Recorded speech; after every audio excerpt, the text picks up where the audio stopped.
الله الرحمن الرحيم Bismillahirrahmanirrahim. Assalamualaikum warahmatullahi wabarakatuh. Alhamdulillahirabbil alamin. Allahumma shalli ala sayyidina Muhammad wa ala ali sayyidina Muhammad. Berjumpa kembali kita pada kali ini. Insyaallah kita akan membahas tentang tema kita yang baru nih ya. Udah masuk ke bab 3 yaitu taubat. Pelajaran akidah akhlak kelas 10. Baik saja langsung kita mulai. Sebelum dimulai mari sama-sama kita mengucapkan basmalah. Bismillahirrahmanirrahim. Mudah-mudahan kita mendapatkan ilmu yang bermanfaat. Baik, pengertian taubat. Secara bahasa taubat adalah berasal dari bahasa Arab, dari kata tawwaba yang bermakna kembali. Ini pengertian dari taubat.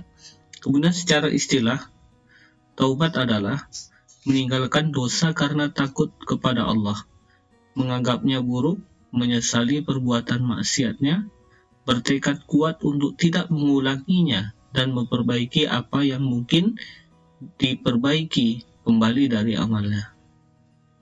Ini secara istilah. Kemudian yang kedua, hakikat taubat. Hakikat taubat yaitu perasaan hati yang menyesali perbuatan maksiat, lalu mengarahkan hati kepada Allah, menahan diri dari dosa, melakukan amal soleh, meninggalkan larangan, dan mengucapkan istighfar. Taubat mencakup penyerahan diri seorang hamba kepada Rabb-nya, inabah, yaitu kembali kepada Allah, dan konsisten menjalankan ketaatan kepada Allah. Sekedar meninggalkan perbuatan dosa, namun tidak melaksanakan amalan yang dicintai Allah Azza wa Jalla, itu belum dianggap sebagai taubat. Ini hakikat daripada taubat, yaitu meninggalkan segala dosa-dosa yang telah dilakukannya, kemudian ia menyesalinya, beristighfar juga ya. Kemudian dia kemudian melaksanakan amalan-amalan kebaikan berikutnya. Bukan hanya bertaubat meninggalkan perbuatan lama tapi tidak melakukan kebaikan. Itu hakikat dari taubat. Yang ketiga yaitu syarat-syarat taubat. Yang pertama Islam. Yang kedua adalah menyesali dosa. Yang ketiga menyadari kesalahan atau mengakui dosanya. Yang keempat, ikhlas melakukannya bukan tujuan ria atau kepentingan dunia. Yang kelima, mohon ampun kepada Allah. Yang ketujuh, berjanji tidak akan mengulangi. Kemudian yang kedelapan, menutupi kesalahan dengan perbuatan yang terpuji ataupun amal soleh. Yang kesembilan, masa bertaubat itu adalah sebelum sampai tenggorokan dan sebelum matahari terbit dari sebelah barat.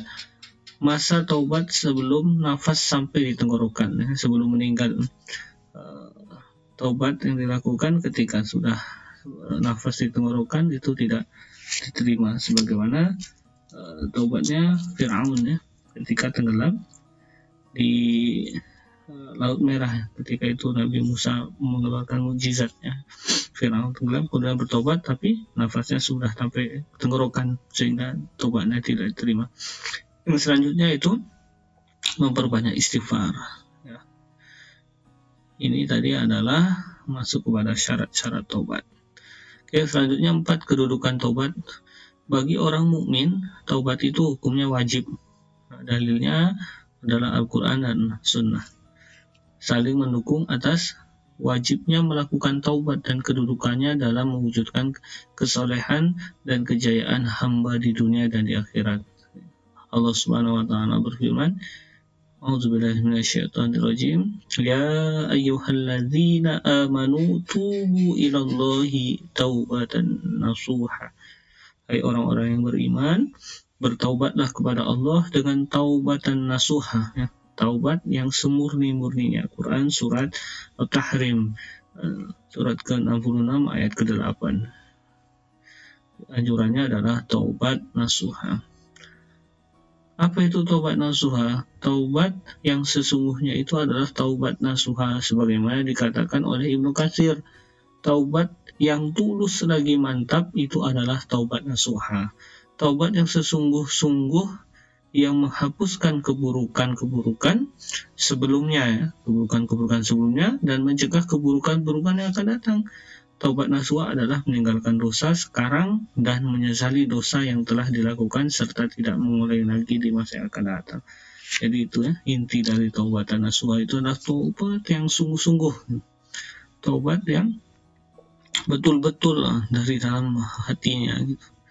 Yang dapat nanti menghapuskan dosa-dosanya, dosa-dosa yang dulu dan dosa-dosa yang akan datang. Itu menurut Ibnu Katsir.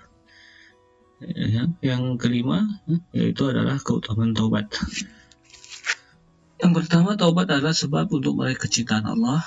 Yang kedua adalah taubat merupakan sebab keberuntungan. Yang selanjutnya, yang ketiga, taubat menjadi sebab-sebab diterimanya amal-amal hamba dan turunnya ampunan atas kesalahan-kesalahannya. Selanjutnya, taubat merupakan sebab masuk surga dan keselamatan dari api neraka.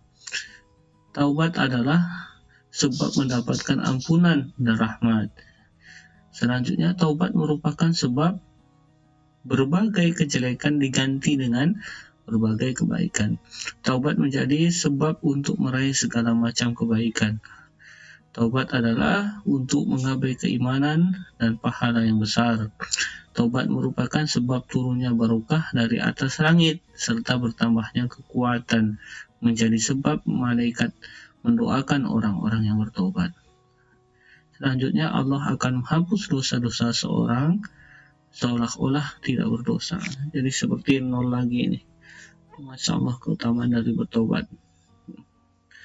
Taubat itu sangat penting dan harus dilakukan. Sebagian para ulama juga mengatakan taubat itu wajib.